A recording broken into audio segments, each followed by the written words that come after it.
ప్రియులారా, బాగున్నారా? దేవుని వాక్యాన్ని క్రమంగా చదువుచున్నారా? ప్రార్థించుచున్నారా? నేటి వాగ్దానపూరితమైన మాట 20వ కీర్తన మొదటి వచనం. ఆపత్కాలమందు యెహోవా నీకు ఉత్తరమిచ్చునుగాక.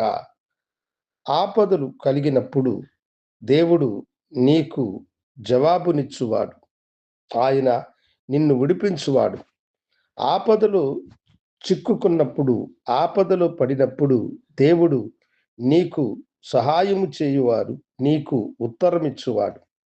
అవును దేవుని బిడ్డలారా, ఆపదలు కలిగినప్పుడు మనము లోకం వైపు దృష్టి సారించక, మనకు సహాయపడేటువంటి మనుషుల వైపు చూడక, ఆ అపాయములో దేవుని వైపు మనము చూసినప్పుడు ఆపత్కాలమందు యెహోవా నీకు ఉత్తరమిచ్చువాడు.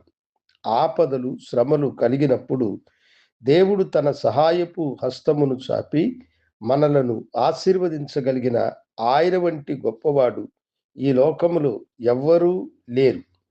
ఆయన మనకు ఎలాంటి ఉపద్రవములో మనం చిక్కుకున్నా ప్రభు మనలను విడిపించువాడు. షడ్రక్ మెషక్ అబేద్నెగో అనేటువంటి వారు ఆపదలో చిక్కుకున్నారు, కానీ దేవుని మీద తమకున్న అంచెలంచెలమైన విశ్వాసమును వారు ప్రకటించారు.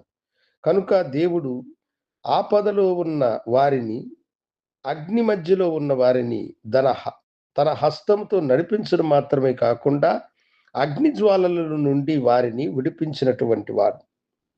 ఇశ్రాయేలు ప్రజలు ముందు ఎర్ర సముద్రము, వెనుక ఫరో యొక్క సైన్యము అని తాము ఇరుకులో పడ్డామని వారు అనుకున్నారు. ఆపదలో దేవుడు వారికి సహాయం చేసి ఆ మహాసముద్రముని ఆయన రెండుగా చీల్చి తన ప్రజలను సురక్షితముగా నడిపించినటువంటి వాడు ఆయన. ఆపదలు కలిగినప్పుడు దేవుని బిడ్డలకు ఉత్తరం ఇచ్చేటువంటి గొప్ప దేవుడు ఆయన. ఈ సమయంలో నువ్వు ఏ ఆపదలో ఉన్నావు? ఏ శ్రమలో నీవు బాధపడుతున్నావు?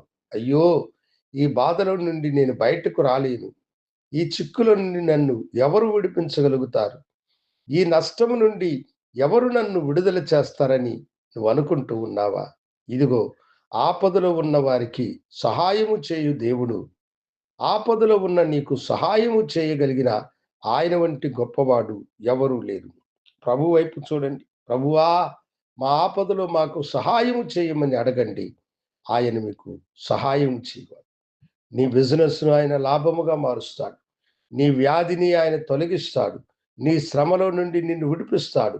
నీ నెమ్మది లేని స్థితిలో నుండి ఆయన నీకు నెమ్మదినిచ్చి నిన్ను ఆశీర్వదించువాడు. ప్రభుకి మనలను సమర్పించుకుందాం. ఆయన చేతులు మీ చేయిని పెట్టండి. నేను మీకోసం ప్రార్థన చేయుచున్నాను. గనుడా, పరిశుద్ధుడా, ఆపత్కాలములో నీ బిడ్డలకు నీ ఉత్తరం ఇచ్చువాడవు గనుక ఇదిగో ఈ బిడ్డలు పెట్టే మొరను విని వారికి విజయమునివ్వమని యేసు నామమున అడిగి వేడుకొంచున్నాను తండ్రి. ఆమేన్. శుభోదయం. ప్రభు మిమ్మలను దీవించునుగాక. ఆమేన్.